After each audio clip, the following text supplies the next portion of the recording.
सफला एकादशी व्रत की कथा। चंपावती नगरी में एक महिष्मान नाम का राजा राज्य करता था। उसका बड़ा बेटा लुम्पक बड़ा दुराचारी था।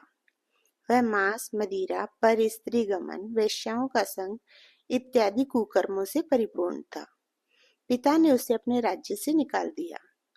वन में एक पीपल का वृक्ष था जो भगवान को भी प्रिय था। सब देवताओं की क्रीड़ा स्थली भी वहीं थी। ऐसे पतित पावन वृक्ष के सहारे लुम्पक भी रहने लगा, परंतु फिर भी उसकी चाल टेढ़ी ही रही।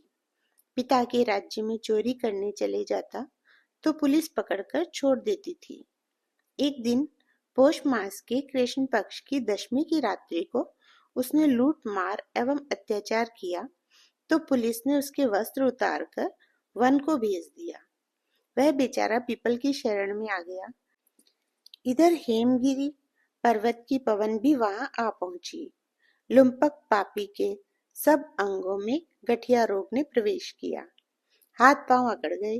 अतः सूर्योदय होने के बाद कुछ दर्द कम हुआ। पेट का गम लगा। जीवों को मारने में आज वह असमर्थ था। वृक्ष पर चढ़ने की शक्ति भी उसमें नहीं थी। वह नीचे गिरे हुए फल बिन लाया और पीपल की जड़ में रखकर कहने लगा, हे प्रभु, वन फलों का आप ही भोग लगाइए। मैं अब भूख हड़ताल करके शरीर छोड़ दूंगा। मेरे इस कष्ट भरे जीवन से मौत भली। ऐसा कहकर वह प्रभु के ध्यान में मग्न हो गया। उसे रात भर नींद न आई। वह भजन कीर्तन प्रार्थना करता रहा, परंतु प्रभु ने उन फलों का भोग न लगाया। प्रातः काल हुआ तो एक दिव्य अश्व आकाश से उतरकर उसके सामने प्रकट हुआ और आकाशवाणी द्वारा नारायण कहने लगा, तुमने अनजाने में सफला एकादशी का व्रत किया है। उसके प्रभाव से तेरे समस्त पाप नष्ट हो गए।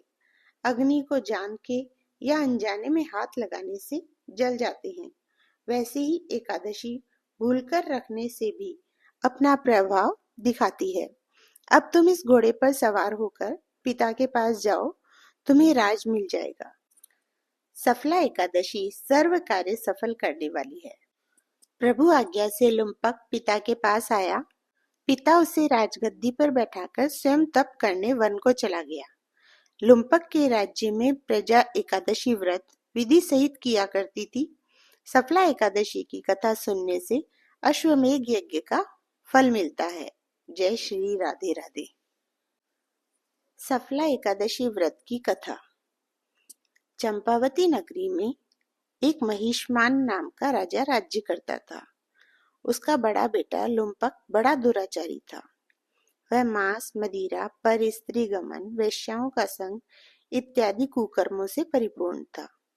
पिता ने उसे अपने राज्य से निकाल दिया। वन में एक पीपल का वृक्ष था जो भगवान को भी प्रिय था। सब देवताओं की क्रीड़ा स्थली भी वहीं थी। ऐसे पतित पावन वृक्ष के सहारे लुम्पक भी रहने लगा, परंतु फिर भी उसकी चाल टेढ़ी ही रही। पिता के राज्य में चोरी करने चले जाता तो पुलिस पकड़कर छोड़ देती थी। एक दिन पौष मास के कृष्ण पक्ष की दशमी की रात्रि को उसने लूट मार एवं अत्याचार किया तो पुलिस ने उसके वस्त्र उतारकर वन को भेज दिया। वह बेचारा पीपल की शरण में आ गया। इधर हेमगिरी पर्वत की पवन भी वहां आ पहुंची। लुम्पक पापी के सब अंगों में गठिया रोग ने प्रवेश किया। हाथ पांव अकड़ गए। अतः सूर्योदय होने के बाद कुछ दर्द कम हुआ। पेट का गम लगा। जीवों को मारने में आज वह असमर्थ था। वृक्ष पर चढ़ने की शक्ति भी उसमें नहीं थी। वह नीचे गिरे हुए फल बिन लाया और पीपल की जड़ में रखकर कहने लगा, हे प्रभु, वन फलों का आप ही भोग लगाइए। मैं अब भूख हड़ताल करके शरीर छोड़ दूंगा। मेरे इस कष्ट भरे जीवन से मौत भली। ऐसा कहकर वह प्रभु के ध्यान में मग्न हो गया। उसे रात भर नींद न आई। वह भजन कीर्तन प्रार्थना करता रहा, परंतु प्रभु ने उन फलों का भोग न लगाया। प्रातः काल हुआ तो एक दिव्य अश्व आकाश से उतरकर उसके सामने प्रकट हुआ और आकाशवाणी द्वारा नारायण कहने लगा, तुमने अनजाने में सफला एकादशी का व्रत किया है। उसके प्रभाव से तेरे समस्त पाप नष्ट हो गए। अग्नि को जान के या अनजाने में हाथ लगाने से जल जाते हैं। वैसे ही एकादशी भूलकर रखने से भी अपना प्रभाव दिखाती है। अब तुम इस घोड़े पर सवार होकर पिता के पास जाओ, तुम्हें राज मिल जाएगा। सफला एकादशी सर्व कार्य सफल करने वाली है। प्रभु आज्ञा से लुम्पक पिता के पास आया। पिता उसे राजगद्दी पर बैठाकर स्वयं तप करने वन को चला गया। लुम्पक के राज्य में प्रजा एकादशी व्रत विधि सहित किया करती थी।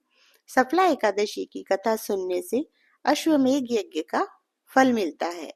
जय श्री राधे राधे।